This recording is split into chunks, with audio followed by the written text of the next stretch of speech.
indispensable dans le lancement de votre projet, c'est bien sûr la communication.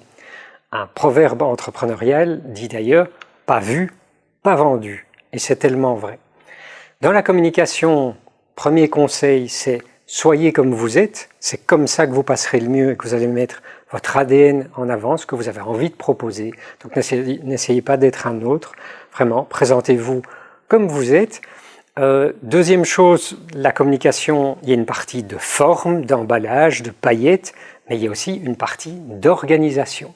C'est pourquoi nous allons voir avec Aurélie Mulowa dans cette vidéo comment est-ce qu'on fait un plan communication, qu'est-ce qu'il en est de la visibilité web, comment est-ce qu'on peut se créer un réseau et comment on peut déterminer un prix.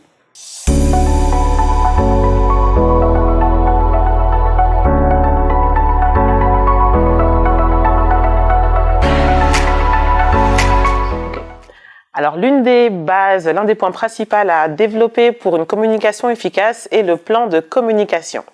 Pourquoi un plan de com? Tout simplement pour savoir sur quoi on communique, à qui, sur quelle plateforme et dans quelle durée.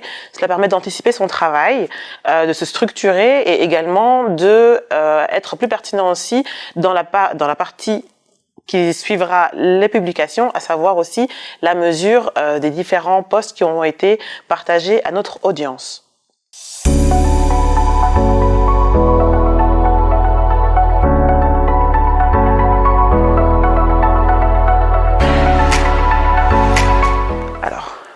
La visibilité sur le web d'une marque est essentielle pour compléter sa stratégie de communication. On travaille beaucoup le offline, mais il est important de travailler aussi sa présence en ligne. Et la présence en ligne va être soutenue par différents types de plateformes, notamment les réseaux sociaux, qui ont chacune des fonctionnalités ou des audiences qui sont différentes. Alors vous les connaissez, Facebook, Instagram, LinkedIn, mais aussi Twitter qui maintenant s'appelle X, Pinterest. Il est important d'être au clair sur les différentes fonctionnalités, les différents aspects de ces différentes plateformes et également le type de messages qui y sont délivrés. Par exemple, sur Facebook, on aura tendance à partager des publications avec des posts un peu plus longs et avec un ton plus familier que sur LinkedIn, par exemple. Sur Instagram, on va plutôt être centré sur l'image. Sur Twitter, des messages courts. Donc, c'est important aussi, avant de décliner un message sur ces différentes plateformes, d'être au clair avec qui on est en tant que marque, avec les différents éléments qui constituent notre marque, les images, les polices ou encore certains mots-clés qui constituent un peu l'univers, le champ sémantique d'une marque. Suite à ça, il va falloir adapter le message qu'on veut transmettre à notre audience en étant bien en clair que l'audience qu'on a sur Facebook n'est pas particulièrement la même qu'on aura sur Instagram. Instagram a une population qui est quand même en moyenne plus jeune que celle de Facebook et celle de LinkedIn par exemple a une fonctionnalité, a une attente différente de celle qui sera par exemple sur X Twitter. Alors, dans le cadre de Belgian Entrepreneur, qui est donc la plateforme de promotion de l'entrepreneuriat afro-belge féminin que j'ai créée, chaque réseau a une fonctionnalité en fonction de l'audience qui s'y trouve. Alors, par exemple, sur Facebook, je vais beaucoup partager les événements qui vont avoir lieu avec les différents liens d'inscription, avec aussi des rétrospectives ou des reviews des événements qui ont eu lieu, accompagnés de photos.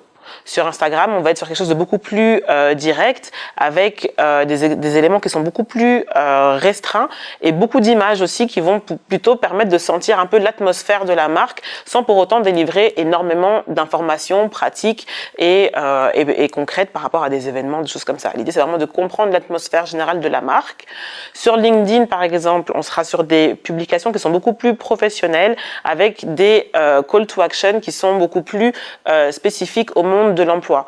Par exemple, le fait de partager des conférences thématiques sur la question ou encore le fait de mettre en avant des levées de fonds d'entrepreneurs ou des événements qui ont pour but d'accompagner leur développement professionnel qui sont des informations qui intéresseraient peut-être un peu moins le public général. Sur TikTok aussi, parfois, je publie des behind the scenes, comme j'aime bien dire, à savoir qu'est-ce qui se passe lors des événements. Des petites capsules vidéo qui montrent un petit peu des témoignages. Je montre aussi, par exemple, la manière dont je peux créer une campagne marketing autour des paniers de fêtes de Noël ou des paniers de fêtes des mères. Donc voilà, chaque média a chaque réseau a un petit peu son média phare, le texte, la photo, la vidéo et une adaptation qui lui est propre. Le site internet, alors le site internet est un élément essentiel de la stratégie digitale d'une marque et dans le cas d'Entrepreneur par exemple, c'était un média important pour justement communiquer avec une audience par rapport aux événements qui vont avoir lieu. C'est principalement un hub événementiel, mais pas que. On a aussi tout un espace blog qui est en train de se développer, lors duquel justement je peux mettre en avant les personnes que j'accompagne, mais je peux également partager des informations plus générales sur leurs expertises qui pourraient intéresser une audience plus large. Il faut se dire qu'un site internet, c'est vraiment une vitrine en fait de tout ce qu'on est capable de faire. Pour une audience vraiment large, la première chose que les gens font en général quand ils veulent se renseigner sur une marque, c'est la taper sur Google. Et si votre travail de référencement est bien fait, eh bien c'est votre site internet qui apparaîtra en premier. C'est donc important d'avoir une vitrine qui soit fournie, complète et qui présente un large scope de vos activités. Attention cependant au fait qu'un site internet peut prendre beaucoup de temps en maintenance et que ce n'est pas votre core business de gérer un site internet, donc faites en sorte de le garder simple et rapide. Autre élément hyper important d'une stratégie de communication digitale, c'est la newsletter. Les newsletters sont trop souvent sous-exploités par les entrepreneurs. Or, c'est vraiment un canal de communication direct avec votre audience qui, en plus, a sans doute témoigné un intérêt actif puisqu'elle a fait un opt-in par rapport à votre système de newsletter. Au fur et à mesure de vos événements, de vos ventes, vous allez collecter des adresses email, vous allez faire agrandir votre database et c'est vraiment un outil qui sera directement dans leur boîte mail et qui continuera à grandir et du coup à avoir une audience qui sera de plus en plus large. Ne dormez pas sur le pouvoir de votre database.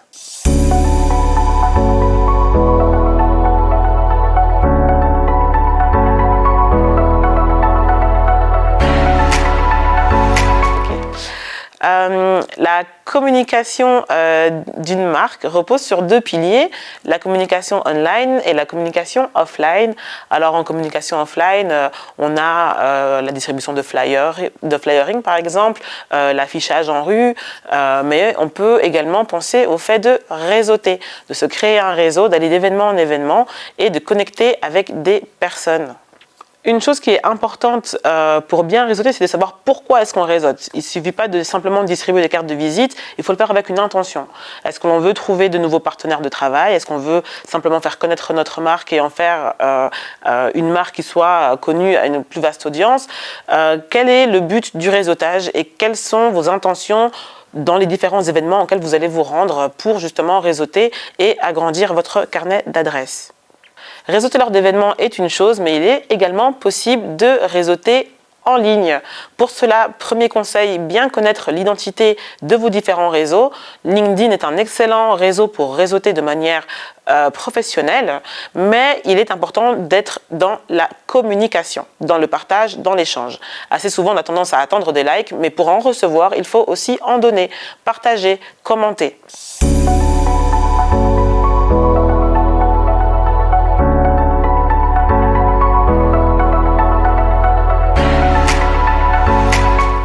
Alors, parlons clairement, si vous êtes entrepreneur, c'est que vous avez un bien ou un service à offrir.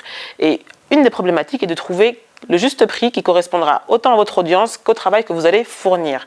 Alors, il existe des manières de savoir comment déterminer son prix au mieux, notamment le MVP, le Minimum Viable Product. Il s'agit d'un prototype qui vous permettra d'avoir des premiers retours par rapport aux fonctionnalités de ce que vous développez, mais également aux attentes de votre audience et d'essayer d'estimer un petit peu comment est-ce que ce prototype peut être adopté par le marché. Un autre moyen d'être au clair par rapport au prix que l'on souhaite fixer pour son produit, c'est simplement l'étude de marché. Alors il en existe de deux types, l'étude de marché qualitative, lors de laquelle en fait on a vraiment des interviews, des échanges avec les personnes et on va se concentrer sur ce qu'ils ont à dire, et l'étude de marché quantitative qui est plutôt à base de sondages, de chiffres et de statistiques, qui permet également d'avoir une idée générale des attentes de votre public ou de votre audience, voire même de votre clientèle. Alors, un autre élément qui peut vous permettre de déterminer votre prix, c'est bien évidemment votre présence en ligne. Et outre les réseaux sociaux, on peut aller un step plus loin avec les campagnes de crowdfunding. Elles vous permettront de savoir un petit peu quelle est la partie de votre audience qui peut être convertie en client.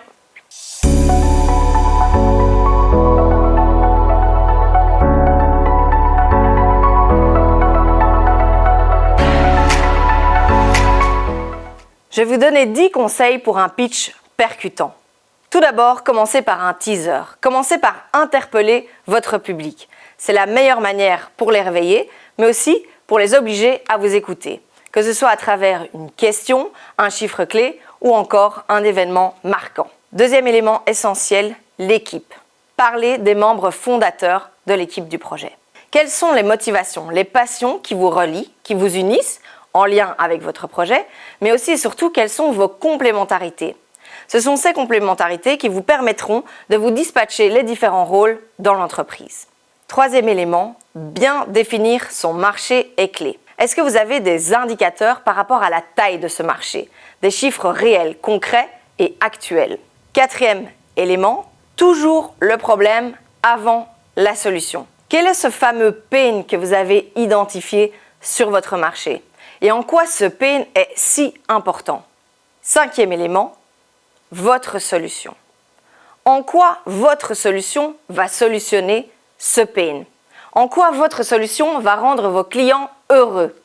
Est-ce que vous avez déjà fait des testings? Est-ce que vous avez des premiers retours de ces clients, des premiers feedbacks? Sixième point, quel est l'état de la concurrence? Quelles sont les solutions existantes déjà sur le marché? En quoi vous êtes meilleur ou en tout cas en quoi vous êtes différent de ce qui existe déjà? Septième élément, pouvez-vous décrire concrètement comment fonctionne votre modèle économique? Quelles sont les étapes que vous maîtrisez, votre core business, et quelles sont les étapes que vous allez externaliser auprès de partenaires? Huitième élément, quelles sont vos sources de revenus? Qu'en est-il de votre pricing? Mais aussi, avez-vous pu estimer les volumes de vente? Neuvième élément, terminez toujours votre pitch par un call to action. Si ce call to action est financier, quel est le budget dont vous avez besoin? Auprès de qui et comment allez-vous le dépenser? Mon dixième conseil sera plus de l'ordre de la forme de votre pitch. Pensez votre pitch comme un storytelling. Embarquez-nous dans votre histoire. Ne chargez pas trop vos slides. Quelques points clés, quelques mots-clés, quelques images, quelques graphiques sera suffisant. L'objectif est qu'on vous écoute et non qu'on lise vos slides. Dernier petit point, parlez lentement. Cela donnera beaucoup plus de poids à vos mots.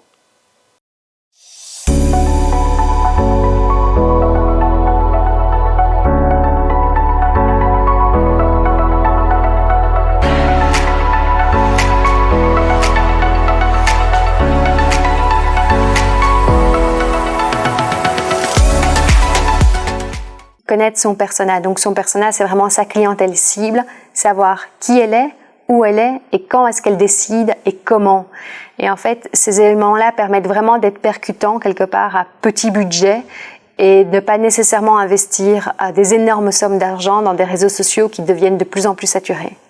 Networking, moi ça a vraiment fonctionné. Sans networking, j'aurais pas rentré, je ne serais pas du coup dans le cercle des BAB femmes d'affaires, j'aurais pas rencontré Madame Leila des femmes fières, Belgium entrepreneur, j'aurais pas connu même Bruxelles. Donc networking, c'est vraiment bien de pouvoir participer à des différents événements qu'organisent 18-19 ou les autres structures. Beaucoup de bouche à oreille, beaucoup de discussions, de partage, de networking, rencontrer des gens. Ça, c'est d'une part, d'un point de vue purement présentiel. Et puis, du point de vue plutôt digital, parce que la présence digitale est importante aussi. Selon moi, ce qui fonctionne très bien, en tout cas dans mon secteur et dans ma situation, c'est le réseau social LinkedIn. J'ai pas spécialement de gros budget consacré à ça, et c'est ça l'avantage justement, c'est qu'il n'y a pas beaucoup d'investissement financier, mais potentiellement énormément de retours sur investissement. Faire une étude de marché, c'est le meilleur moyen pour aller rencontrer son client idéal et en même temps de directement pouvoir proposer un service qui leur convient. Communication, oui, on a un petit budget où on pourrait mettre un peu plus pour l'instant, mais on développe des vidéos, nos réseaux sociaux, Google Ads et le site internet. Nous, ce qu'on utilise, c'est l'humour sur les réseaux sociaux. En parallèle, on utilise nos contacts. Donc récemment, on a connecté avec Stump. C'est un magasin de streetwear et donc on a eu la chance de pouvoir mettre nos vêtements là-bas. Comme on est fort dans le milieu urbain, on a accès à pas mal d'événements et donc on est sur place pour présenter les vêtements, présenter la marque. Je dirais prendre la parole, quel que soit le canal et quelles que soient les personnes.